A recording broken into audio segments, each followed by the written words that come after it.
In this episode, Golden and I discuss the new Disney movie, Jungle Cruise. Full speed ahead. The Omega Beam. Full power.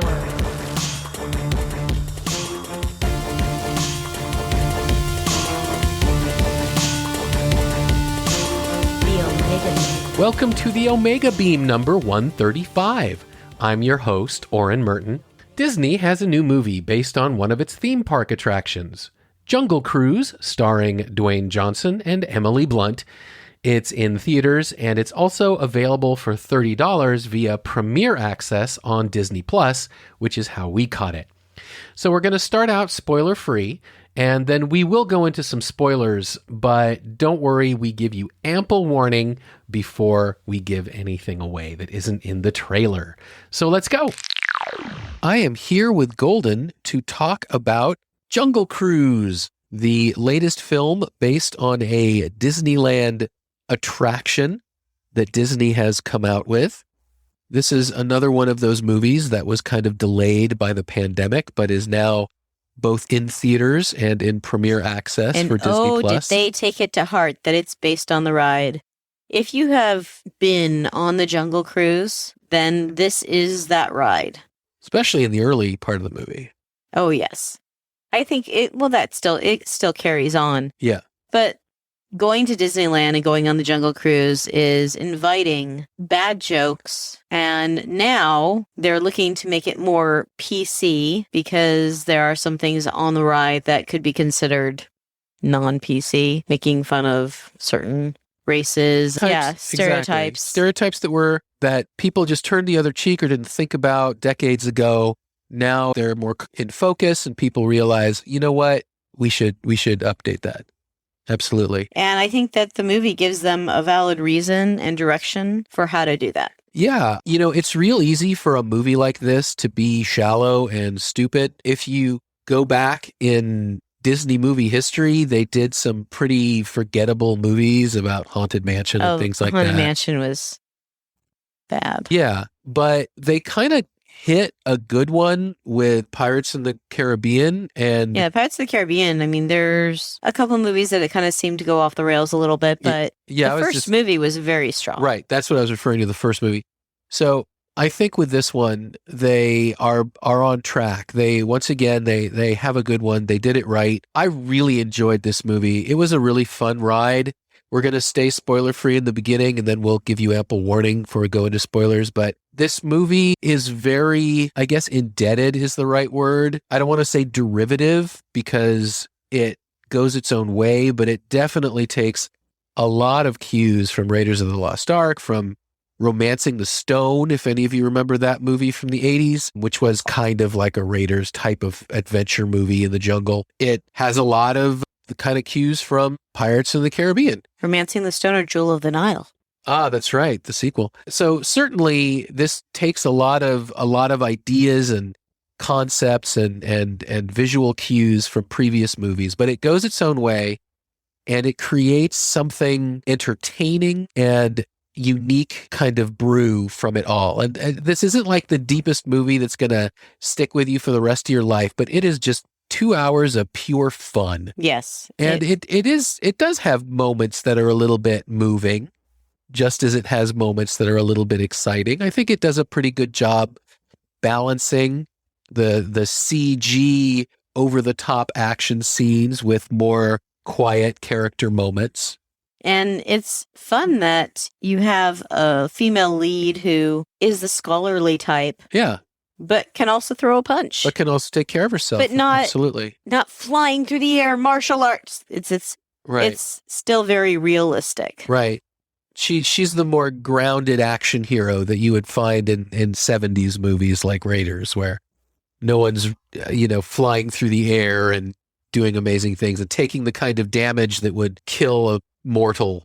So I do feel like though that there was a rope Mary Poppins moment. Well, Emily Blunt, being Mary Poppins, that is very appropriate. So I think for those of you who haven't seen it and are wondering if they should go to the theater or get it, and we were Disney not Premier Access, we were not sure about going ahead and paying the $30 to get it on the Premier Access. we weren't going to a theater. We're still kind of iffy about going to the theater, especially considering we have a 6-month-old child at home that would need someone to watch her. Sure. So we went ahead and spent the $30 on Disney Plus for the premium access. And I felt like it was worth it. Yeah. I think that it'll be fun to go back and watch this a couple more times. Yep. Yeah. In the spoiler-free section, we should also say, the art direction is beautiful.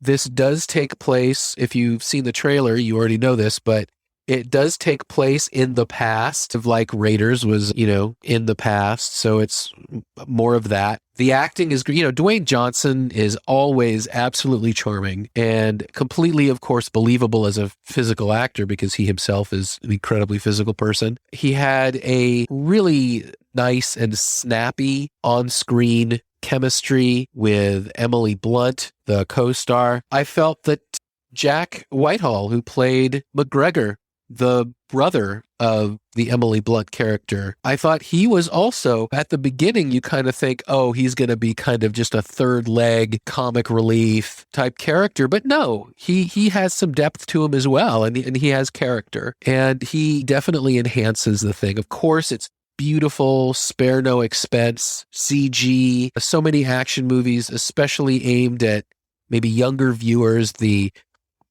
antagonists are sort of very archetypal, cardboard cutout, mustache twirling villains, but that's okay because it's that kind of movie. This isn't the kind of movie where we're investigating the depth and philosophy of what makes someone corrupt or power hungry or whatever. This is, we just need a fun, nasty antagonist. And they are fun, nasty antagonists. Don't look for deep content. Right. Deep storyline. It is surface in terms of the plot and things like that. You probably will not be surprised with a lot of the things that happen, but you're definitely going to enjoy the ride. Just like stepping on to that boat at Disneyland or Disney World and going on the Jungle Cruise. Yeah, absolutely. Enjoy all of the jokes so bad that they're good. Very true. All right. So I think before we end the episode, we're going to have to do some spoilers. So 3, 2, 1, spoilers. So speaking of what depth they did give it, I did think that the backstory, Captain Frank being this ancient conquistador, I thought was interesting and not something I was expecting off the bat. The brother is sort of just the sidekick of the sister, and I wouldn't have expected them to give it a reason, an actual backstory. It's just sort of, it's that kind of story where she has a male sidekick and it's her brother. But they do give it a really interesting twist that in fact he was more or less going to be ostracized by society for being gay, but his sister stood by him the whole time and basically kept him in society. And that explains why he has so much luggage. Again, that's kind of a stereotype. Right. And apparently Disneyland reopened an updated version of the Jungle Cruise a couple weeks before the movie came out. That makes sense. Well, Disney World, I don't think is caught up yet, but it is going to get its update. Yeah. So, the backstory you do get, it's not woven into the story in a deep way, but it is interesting. It is its own flavor, and I think they did a good job with it. I think the idea of the ancient curse and everything else, that's very first movie Pirates in the Caribbean. But again, it was handled fine. It was its own thing, and it was fun. I guess, we should also mention with the ride is set in Africa. Uh-huh. This is South America. Right. This is set in the Amazon, not in Africa. I think that the prince, Joachim, or however he pronounces his name, the actor's clearly just having a good time chewing up the scenery with a very, very over-the-top fake accent. And I guess there was a real life person with that name. Oh, okay. But, he's clearly, he knows. It's one of those things where the actor knows he is playing the mustache twirling villain. And he plays it to the T. He does. It's like, if I'm going to play the mustache twirling villain. Does he actually ever twirl his mustache? He may not actually twirl the mustache, no. I but can't remember. he Have to go back and look. clearly is there to have fun. And so is, generally an actor that I absolutely love, Paul Giamatti. He also is there to just chew the scenery and have fun. It's cameo, but he has fun. And you can tell he's just hamming it up to be this kind of, boss type dude. I thought the leopard was beautiful. Oh, yeah. CGI as it was beautiful. Yeah, there's of course a CGI leopard because, if you're doing a movie about the Jungle Cruise, why not have a CGI leopard, right? It was definitely a movie that it had an awful lot of adventure. It had good characters that you could sympathize with, a villain that you could unashamedly sneer at and you were not expected to feel for their depth or anything. It's just a villain. See, for me, it did leave one thing open that I really would have liked to see happen. Mm-hmm. And that was, I would have liked to see the other guys that were cursed at least be freed of the world. Yeah, they are not freed of the world. No. Definitely not. They certainly left the ending open to sequels if that's what they want. They did. I don't know if they planned this to be a franchise the way that Pirates in the Caribbean turned into a franchise. Certainly, Dwayne Johnson is one of the most bankable stars in movies today. I'm sure if he came with an idea for another one, Disney would absolutely take that meeting. But yeah, I have to say, is if you're looking for a summer action movie that is pleasing in every way you would expect a summer action movie to be, this is it.